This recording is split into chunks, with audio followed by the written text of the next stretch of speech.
In Ireland, horses are an indelible part of the landscape, of history and memory, of a past and present where the ancient magic of the horse still weaves its spell. Their presence is pervasive, as if horses help to define what the Irish people are.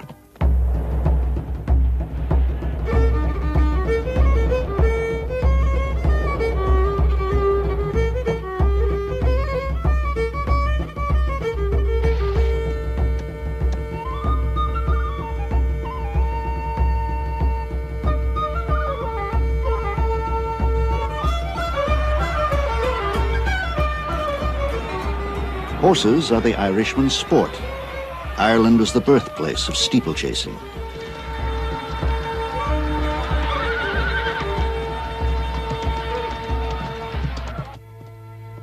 Horses are Ireland's tradition. Show jumping originated on this green land. Horses are Ireland's business. This is the Irish national stud. Horses are Ireland's pleasure.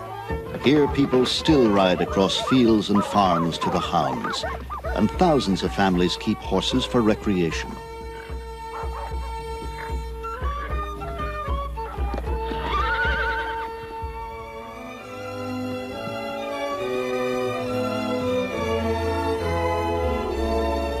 This romance of the Irish and their horses was born of the land, nurtured by necessity, and fostered by ancient bonds. It is one of the oldest love stories on earth, the Ballad of the Irish Horse. Ireland, island of myth and mystery, of wild shores and soft rains, lush pastures and rich soil, where the past still lives.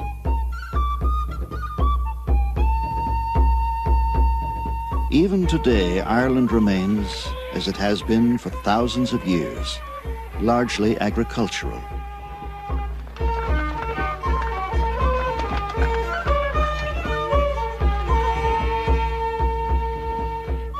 Here the story of man and horse stretches over the centuries, a saga woven of threads of tradition and history, custom and religion, that binds them inseparably in the fiber of Irish life.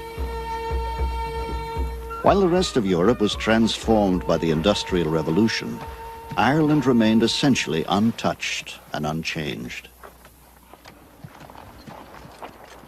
Until only 40 years ago, most families in Ireland needed a horse to plough the fields through the week.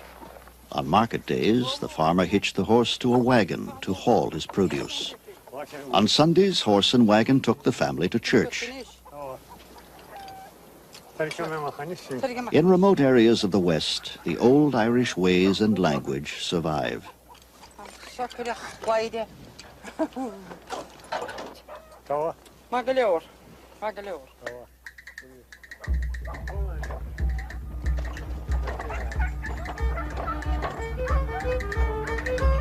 And the people of Ireland keep horses in their lives and on their landscapes.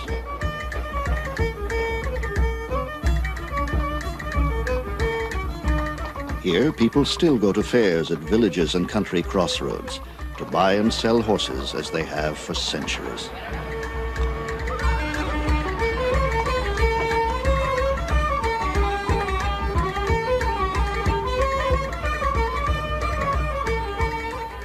In Napoleonic times, quartermasters from European armies came here to buy the famed Irish horses for their elite cavalry regiments. Today, at the great October Fair in Ballinasloe, the flavor of a lost age lingers. What about this one? If she's there for £50, she's there. Right. The trading is still punctuated by the slapping of hands. A middleman still brings buyer and seller together. And a bit of earth on the horse's hindquarters still shows that a bargain has been struck. Like his father and grandfather, John Daly is a horse breeder. He came to this fair with his father.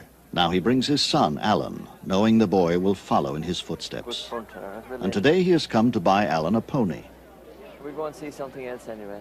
Come here, let us see them.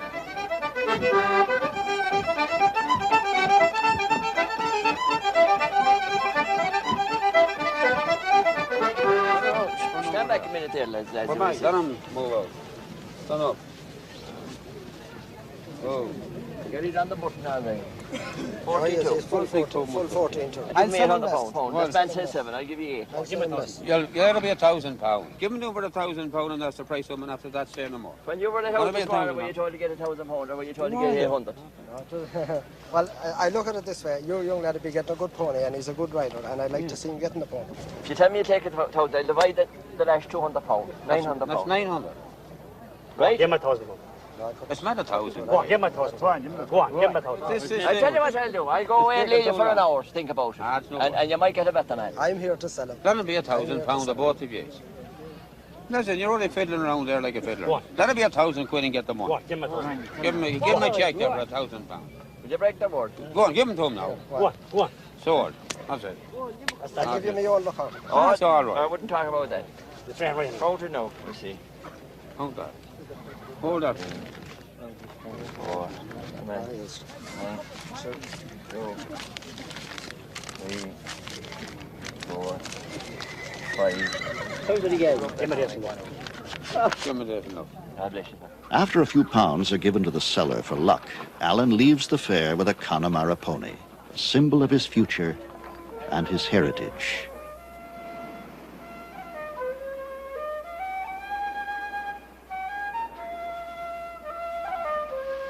Some 9,000 years ago, man made his way here, crossing a land bridge that once linked Scotland and Ireland. Horses arrived about 2000 BC, brought by Neolithic peoples who introduced their farming culture to this fertile land. The island's placid existence exploded around 500 BC as a wave of Celtic warriors invaded, their battle chariots drawn by hot-blooded horses.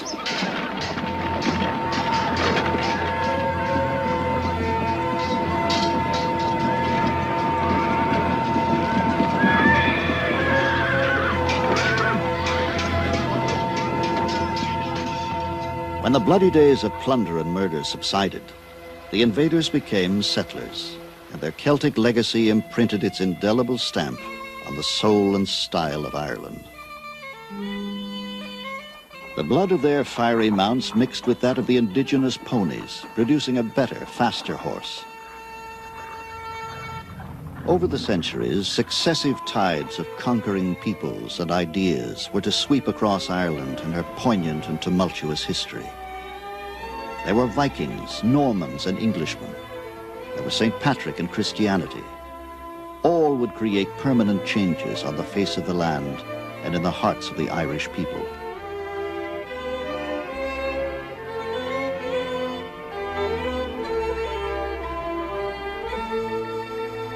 But certain things would never change. For thousands of years and hundreds of generations, man and horse continued to share the soil of Ireland. Today in the West, Connemara ponies still run free over the wild countryside.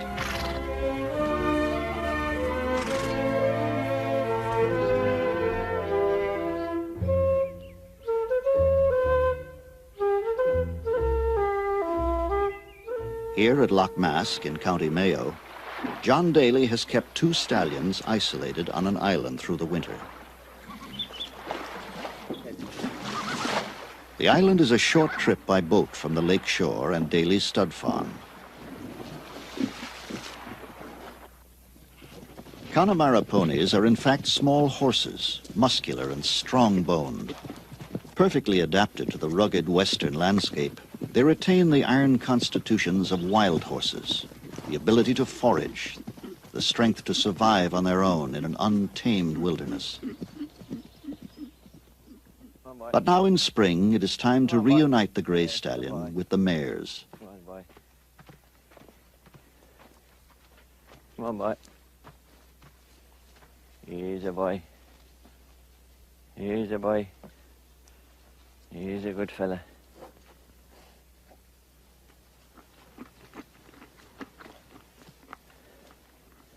With a gentleness and expertise attained from a lifetime shared with horses, John quickly gains the stallion's confidence.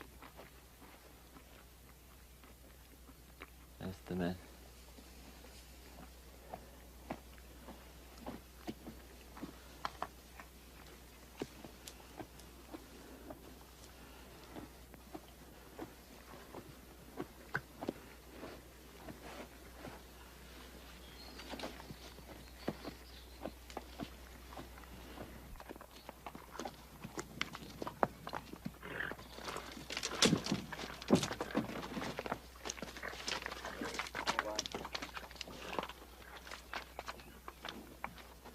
Tied up tight now with the lace.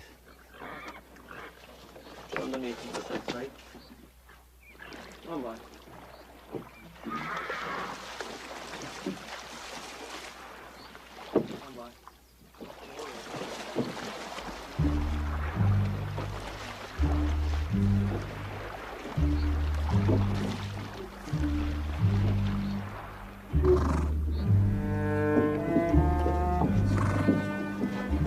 There is evidence that spirited Spanish horses, some imported, some shipwrecked off the coast, mixed with the native ponies to create this hardy breed.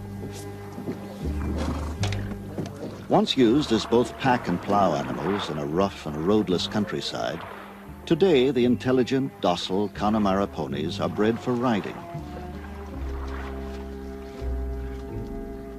Daly will release the stallion with the herd, allowing him to mate with any of the mares that are in season.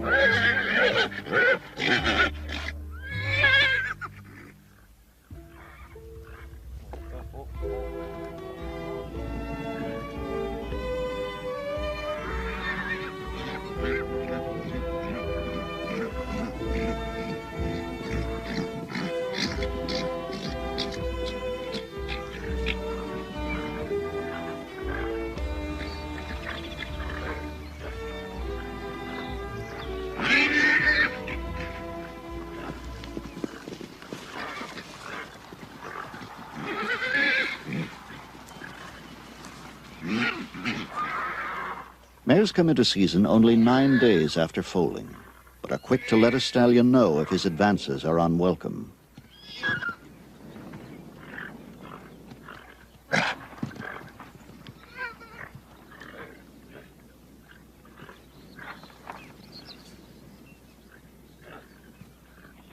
Her posture and stillness indicate this mare's receptiveness.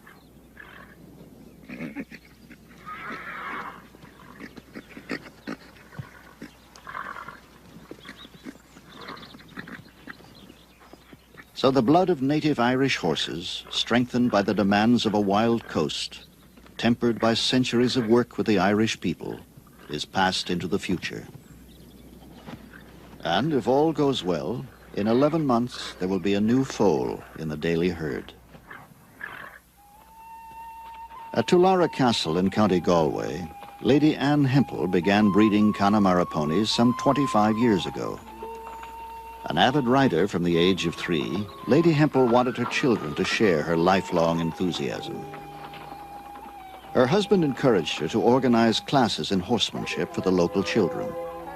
2 decades later, she is still teaching the County Galway Hunt branch of Pony Club. Now, if the pony's at grass, what should he have in the field? Water and... Yes, fine. What's another reason, Davy? Shade is most important, isn't it? Quite right. Who's supposed to be giving him a wash? Are you looking at his teeth? Yes, if he has a full set of teeth, he's over 7 years. Well done, good girl. There are Pony Club branches all over Ireland, providing an opportunity for both country and city children to learn not only riding, but sportsmanship and proper care of the animals. I think it's a very good foundation for them because it's getting them away from this usual thing of being in the cinemas, the discos and what have you. Can you manage, Mark? No, they're not able to mount. It's a long way up. I don't know if you'll be able to hold him, will you? Keep away from that. Go out in the middle of the field so that other people can get through and get mounted. Now, come on. I'll give you a leg. Up, it's a daisy. Well done, good boy. I find it very rewarding, and it's more rewarding that when some of the children that were members of this branch when I first started, they're doctors or they're solicitors or they're business people now, And they are coming back and they've got children. I'll call all their children my grandchildren. I haven't got any of my own grandchildren, but I've got plenty of Pony Club grandchildren. Use your legs, kick him on. Now take it easy, just come back again and take it easy. Use your legs. Good boy. Come, don't go so far back. Now just trot into it. Good boy, well done. Good man, oops! All right?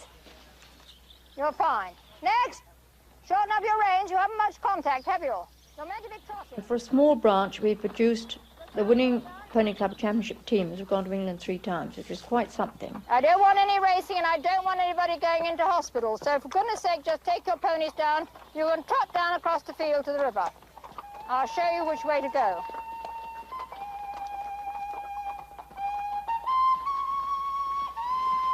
I love seeing these children with their happy little faces, but it just gives me the greatest pleasure. So a keen horsewoman passes on the joy of riding. The children of yet another generation forge new links with their ancient Irish heritage of horsemanship.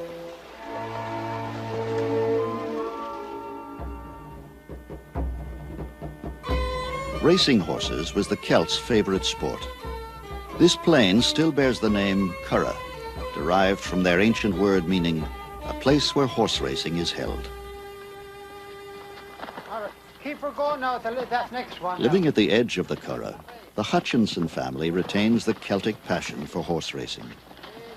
In the paddock behind their home, Caroline, age 15, is coached by her father, Pat. He was an amateur jockey. She dreams of becoming a professional. Hold it, that's all. That's all. Pony races are held throughout Ireland. Though the jockeys are young boys and girls, the betting is serious business, with part of the proceeds going to charity.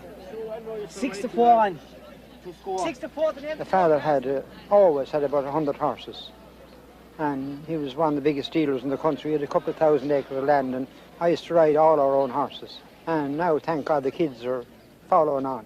Caroline is one of 4 Hutchinson daughters participating in this competitive world. One more. Mrs. Hutchinson is active too, but the pony races are a family affair, much like Little League Baseball. Some of Ireland's leading jockeys began their careers in the pony races.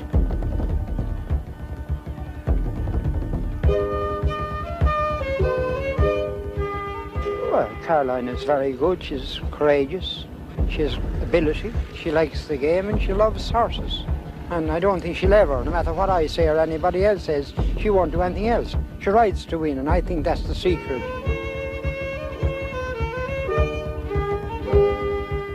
I'd love to be a professional jockey when I get older. The biggest challenge for me, anyway, is that I'm a girl. I don't think race riding is wonderful for little girls, but they do like it. They love it. They live for it. They don't want to go to the disco. They want their pony. They want to be a sport. You're always thinking of where you are and thinking ahead of the next bend, whether it's sharp or how to ride the next bend, and especially if you're on a pony that's slow earlier on and comes on fast at the end.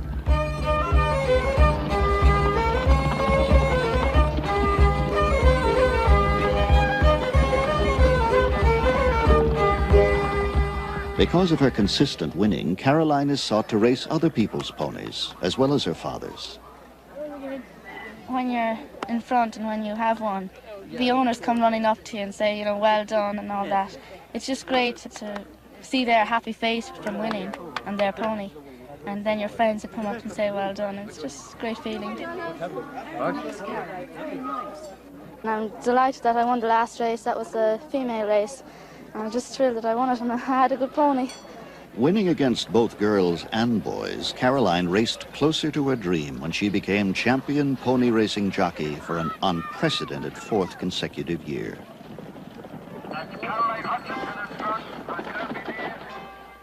In 1752, with the steeples as starting and finishing points, a Mr. O'Callaghan raced a Mr. Blake from the church at Buttevant, jumping walls and fences, across farms and fields, to the church at Doneraile, thus running the first recorded steeplechase.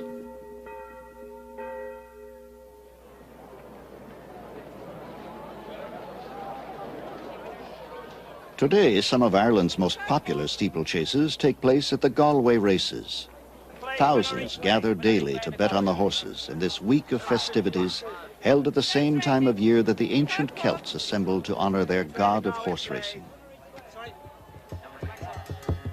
As I rode out through Galway town one day for recreation on the 17th of August, my mind was elevated. There were multitudes assembled from all corners of the nation. My eyes were all a-dazzle and I going to see the races. It's the Galway races, you find good company. It's there you see the jockeys and they mounted up so stately. The blue, the pink, the red and green, the emblem of our nation. When the bell was rung for starting, all the horses were impatient. I thought they never stood on ground, their speed was so amazing. It's at the Galway races, you find good company.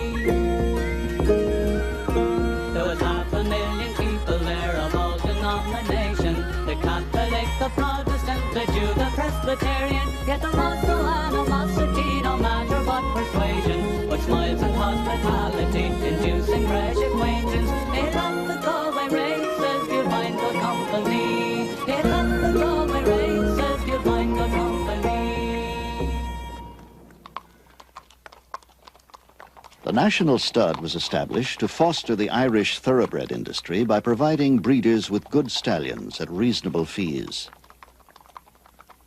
The record of thoroughbred breeding dates from the publication in 1793 of the first English stud book, which listed 3 Arab stallions and the royal mares. Every thoroughbred on earth is descended from them.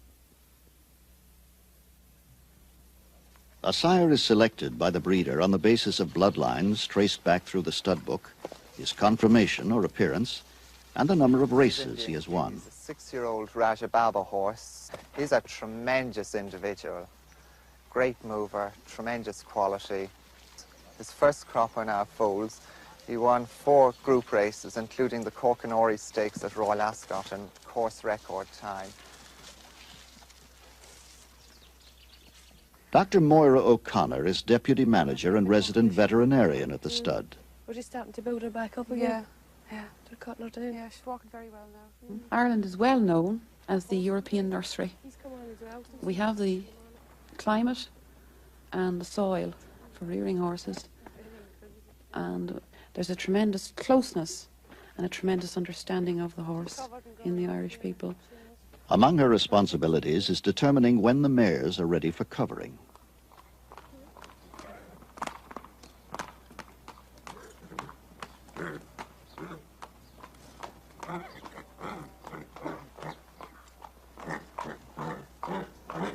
Every step of the procedure must be carefully monitored in the breeding of these delicate and valuable animals. Come.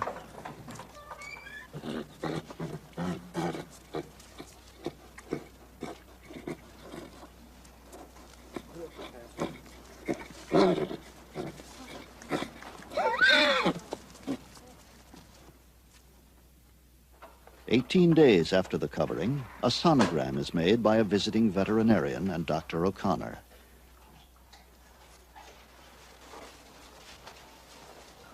There's no oil on that, John. With this sophisticated device, they can see inside the mare's uterus and determine if there is a live fetus. You can just see it there, about 10 o'clock. Heart beating. The heart's beating.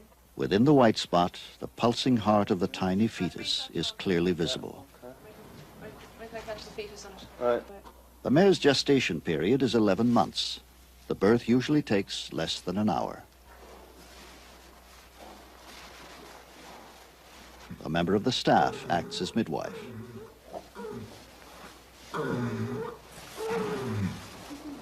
Yeah, that's her.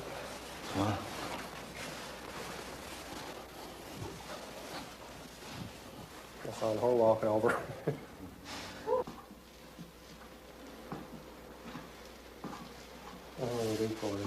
No.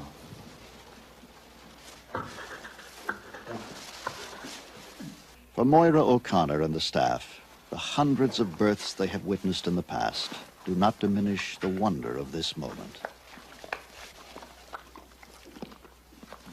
Well, they should get up now and do with a hangman's arm. No, Charlie.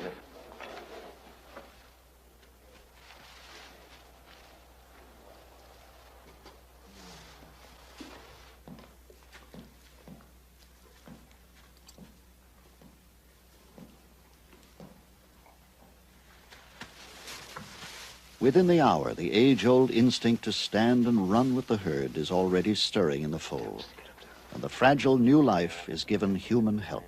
A lot of leg in. Just give him a lift up, like.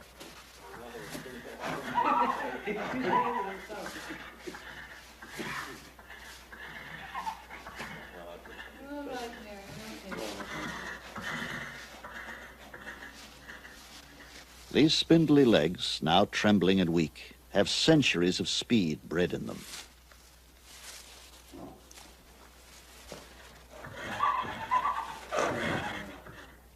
When they are 3 days old, healthy foals are ready to go outside. Each is examined daily. Those with special problems get special attention. Off you come. There's a baby. There's a baby. That's good. Okay. Come on. There's tremendous limestone in Ireland, and you get a tremendous amount of minerals coming through the grass to the horses. So you get very good bone development. And of course, racehorses need their legs. So you want good bone in a racehorse. Born to race, these foals carry within them the urge to run. Among these new lives, there are future champions, bred at the Irish National Stud to thunder home to victory on the racetracks of the world.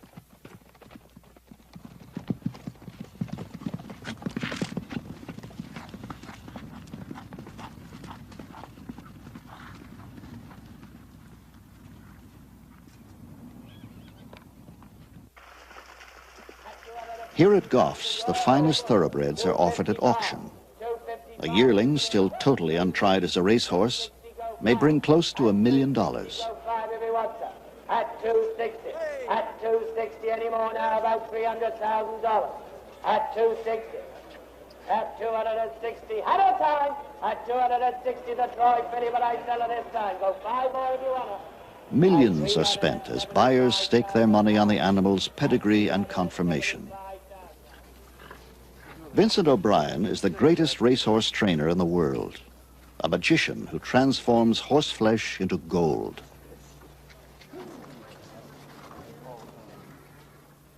An international group of investors depends on his uncanny eye to select potential champions. His reputation began to soar in the 50s with 3 consecutive wins at the world's most difficult steeplechase, England's Grand National. There was a stubborn refusal here by Glenn Power. And now for a most unhappy landing.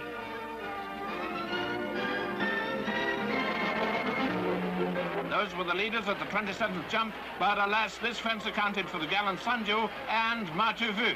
No, there was not to be a royal victory this year. At the last fence, Tudor Line jumped wide, but Queer Times made no mistake and galloped away in great style. Neither Tudor Line nor Carey's Cottage, who finished third, could possibly catch him now. It was Queer Times Grand National, all right. And it was the 3rd successive national win for trainer Vincent O'Brien. These Irish.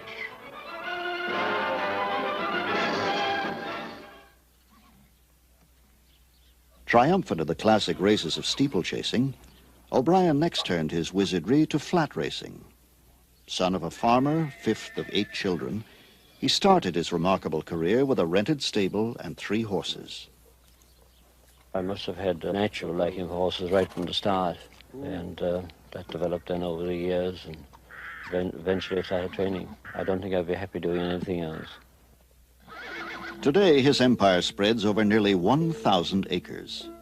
Ballydoyle is the world's finest private training facility, with magnificent barns, covered rides, gallops each 14 furlongs in length, a 19th century Georgian home, a helicopter pad, and stables of thoroughbreds worth millions of dollars, all under tight security. O'Brien retains a percentage of every horse he trains. Among this season's crop of aristocrats are 7 sons of Nijinsky, 3 of Alleged, and 9 of Northern Dancer. O'Brien's extraordinary powers seem to spring from an almost magical ability to sense what each animal needs to develop and succeed. It is very important to make a study of each individual animal because they, a lot like people, they all differ. Some horses got a very easy, calm disposition and they have no mental problems. But others have. They've got to be given special attention and rather specially trained so as to try and keep them settled and easy in themselves. O'Brien's success as a trainer is legendary. His race winnings alone have been as high as $1 million in a single year. But it is after a horse's last race is won that its big money-making career may begin. Today, O'Brien focuses on training colts. After a few major wins of top-class races, the best are retired to stand at stud. Sold to groups of investors for more than $25 million each, these stallions earn huge fees in their years as sires. So the mystique of a man and his thoroughbreds becomes big business, an important component of modern Ireland's economy.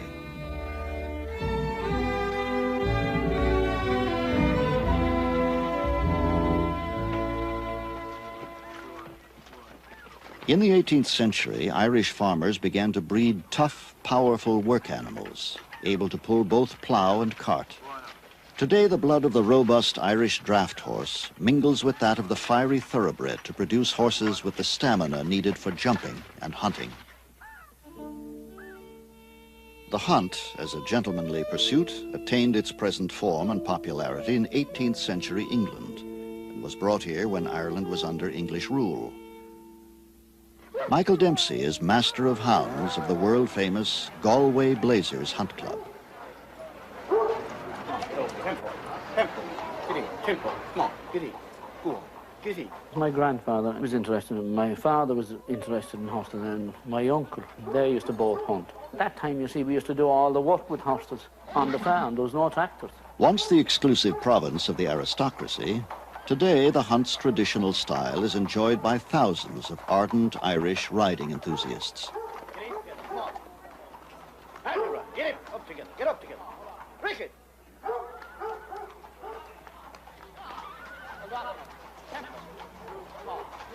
Dempsey, a local boy, grew up dreaming of becoming master of hounds. But I think I was about either 13 or 14 years, and I said, well, one day I will hunt those blazer hounds. That was my ambition, yes, from all my life, was to hunt those hounds.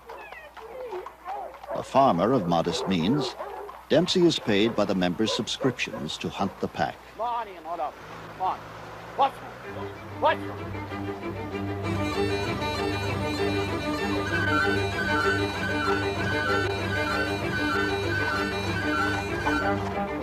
Oh, I love those hounds, and I know all them individually, and they all have a character, and they all are different, and I see them every day. To your very close friends. You have to be very close to your hounds before they'll walk with you.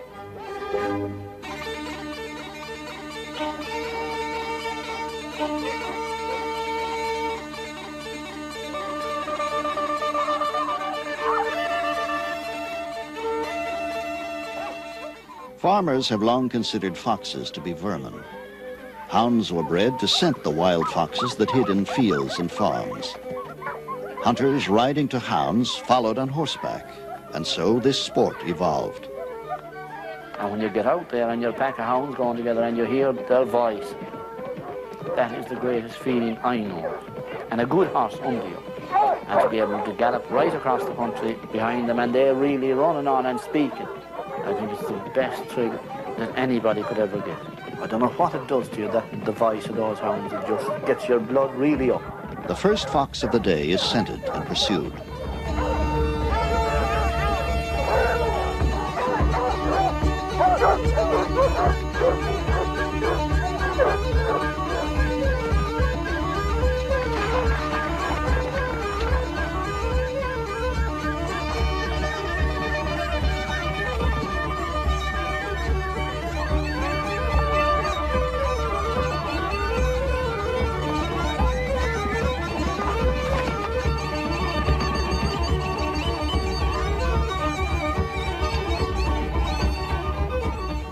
Often they lose the fox.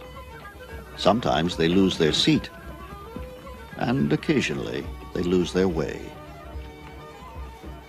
Get up again. One stone is not that. All right. You're on the bridge. Go on. Off you go. Let him off. Well, where do I go? Go on, go up across there. Go on, you get on to them.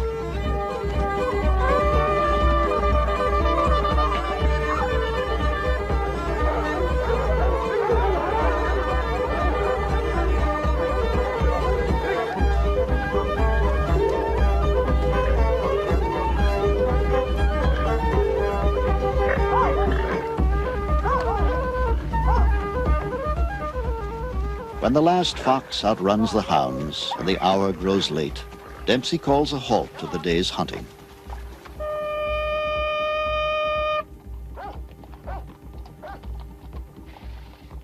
Home now. We go for the veal now after this. The hunters head for a traditional last stop, a pub called the Blazers.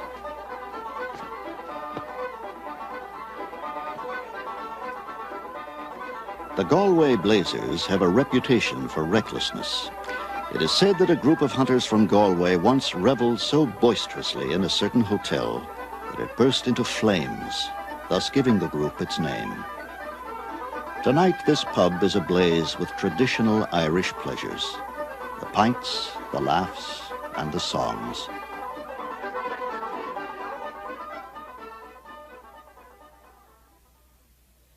Every year, the town of Mill Street hosts international show jumping competitions.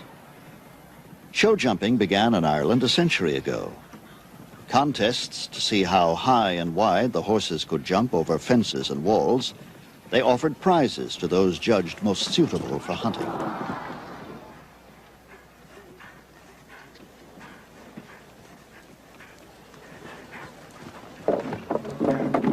This competition is called Carroll's Boomerang Finder. It was named in honor of Boomerang, the horse that this man, Eddie Mackin, rode to fame and fortune in the world of international show jumping. The horse that made him a national hero.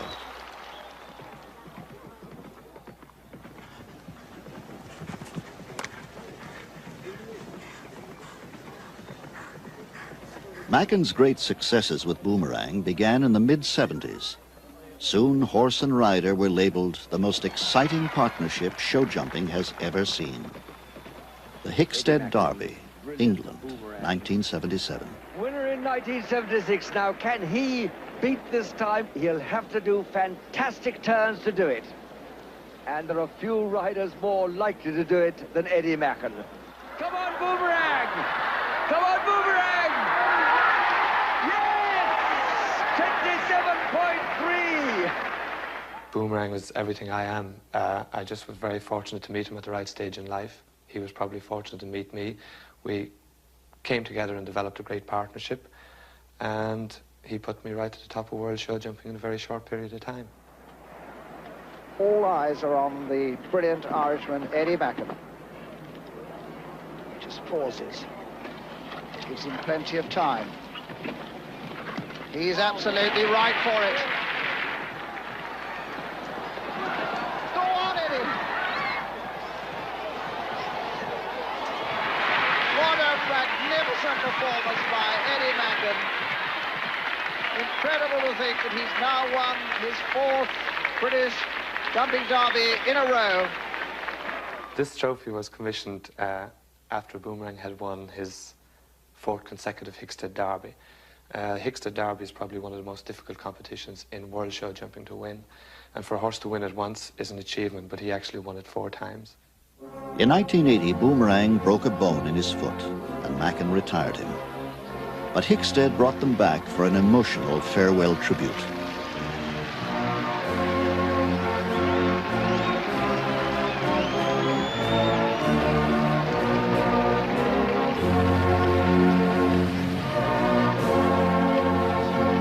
It was a sad moment for Eddie as they left the showgrounds for the last time.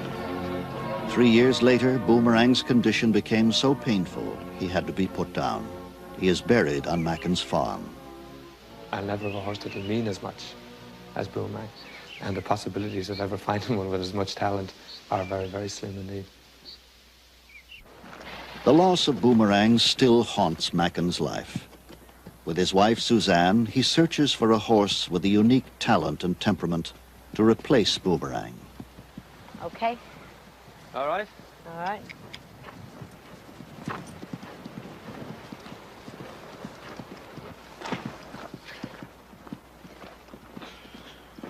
Buying, feeding, training, and caring for a stable of horses is an expensive and time-consuming responsibility.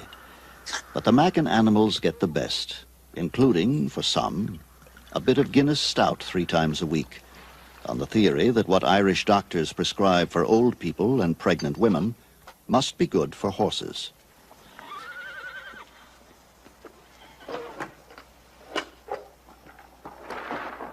Youngest of 5 children, Macken is the son of a small-town butcher. You ready to go? Yeah, he's fine. Right home. Yeah, you want to leave him for me in the morning, I'll ride him. A superb natural rider, he has grown to be a trainer with a special feel and touch for a horse.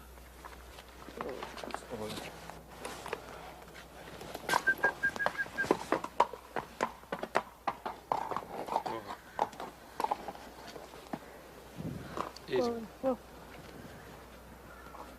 This animal seems to have a muscular problem. Macken examines him to see if a veterinarian is required. I start to get a bit of a thing about this now, all the fiddling. Yeah, he's just anticipating. He's very tight there still. Well, Robin's coming this afternoon again anyway, isn't he? He is, yeah. Can you now work that other hand on top of his hip to save yourself? Hmm? But there's definitely something catching in there. Yeah. It's just a really worrying thing for the horse anyway to have somebody contracting his muscles without his say. Eddie himself has acknowledged that a horse like Boomerang comes along only once in a lifetime. But together he and Suzanne continue their quest, hoping to find, to create his next great show-jumping partner and soften the loss of Boomerang, a gallant champion and noble friend. Tell you what it reminds me of. Remember that chestnut foal we bought at John V. Donoghue? Oh, do you remember? Yeah, it is actually. That was probably by Ballad.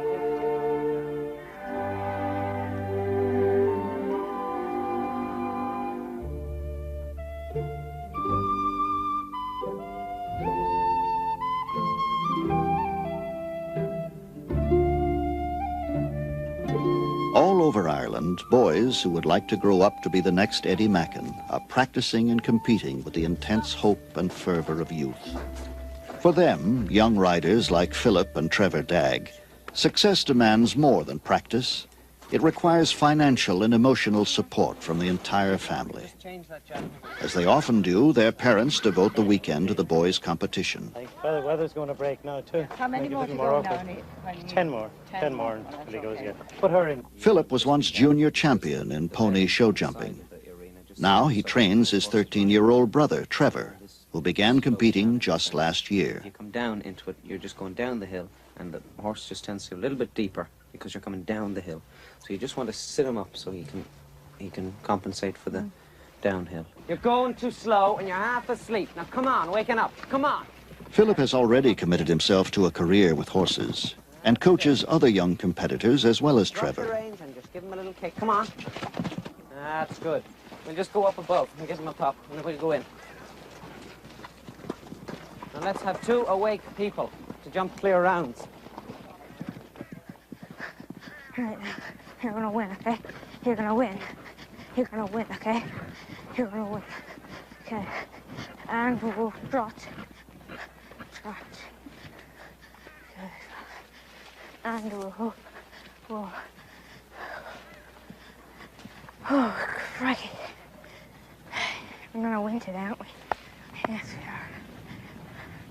We're gonna win.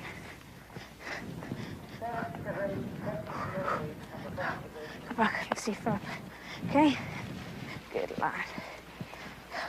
Every competition is an opportunity to grow in skill and experience.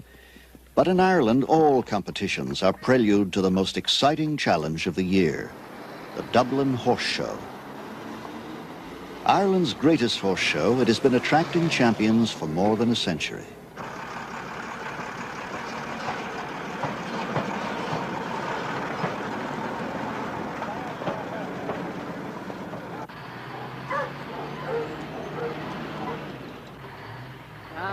All of the riders have qualified to participate by winning at a number of competitions throughout the year.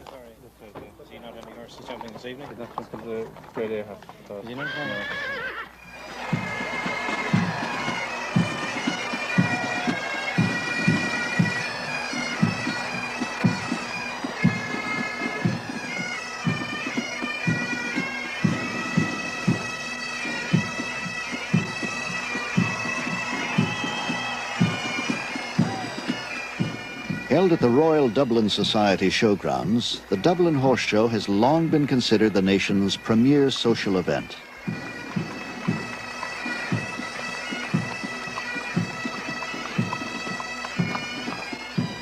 Enthusiasts from farms, villages, and cities across the country join international visitors as 1,000 horses and riders and teams from 5 nations stage 5 days of fierce competitions and showmanship.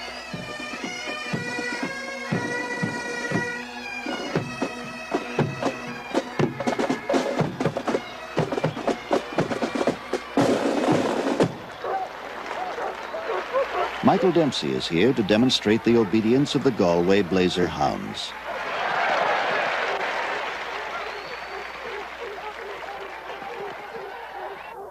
And Trevor Dagg has an opportunity to compete in the same arena used by the international teams. Last day and you'll be all right. Okay? Don't worry about it. It'll all go all right when you get out there, okay? Okay, we give him a pop. And this is George Dagg's Bo Bravo. To win the championship, Trevor must clear all the obstacles and jump the course in the shortest time.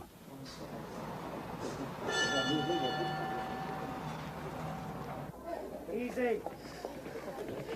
Oh, no. Whoa.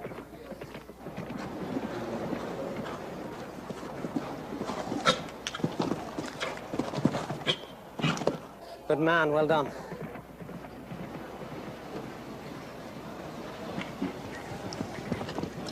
Oh, no. It's gone.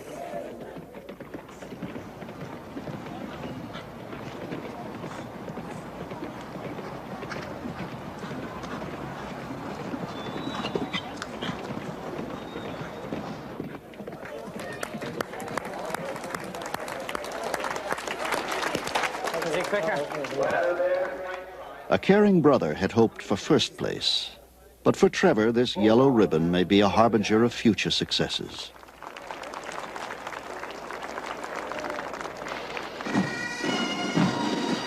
It was here that the world's first show jumping competitions were held.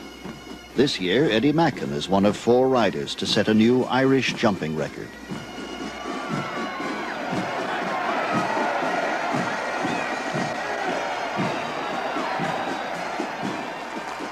In this great yearly celebration of horses and horsemanship, the ancient spirit of the Irish people is aroused anew to stir and soar.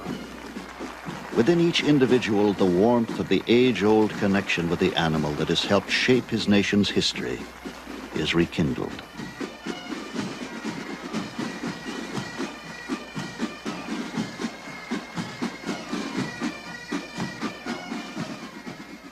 I think we have produced a lot of really world-class horses on the international scene, and they've become famous, obviously, from that.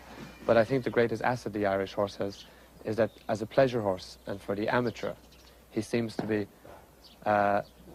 more clever, more easy to deal with, more to handle, to ride, and he seems to give a longer period of enjoyment than the continental horses do.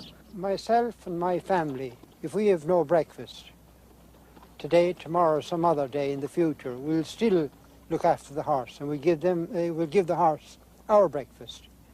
We're with horses for generations, and Irish people, while ever they're Irish, they'll talk about horses, they'll have horses, they'll keep horses, they'll never get rid of them. A tremendous appreciation of the horse runs through the Irish people. Ireland is an island. We are an island people. And as a result, the traits that were in our forefathers are still present today, after many generations.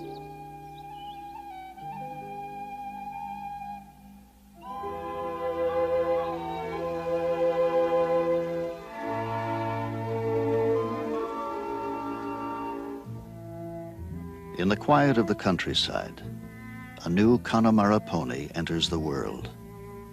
Only minutes old, still weak and wobbly, he is born with the ability to stand alone, to survive in the lean land of the West. Within himself, he carries the strength of thousands of years on Irish soil.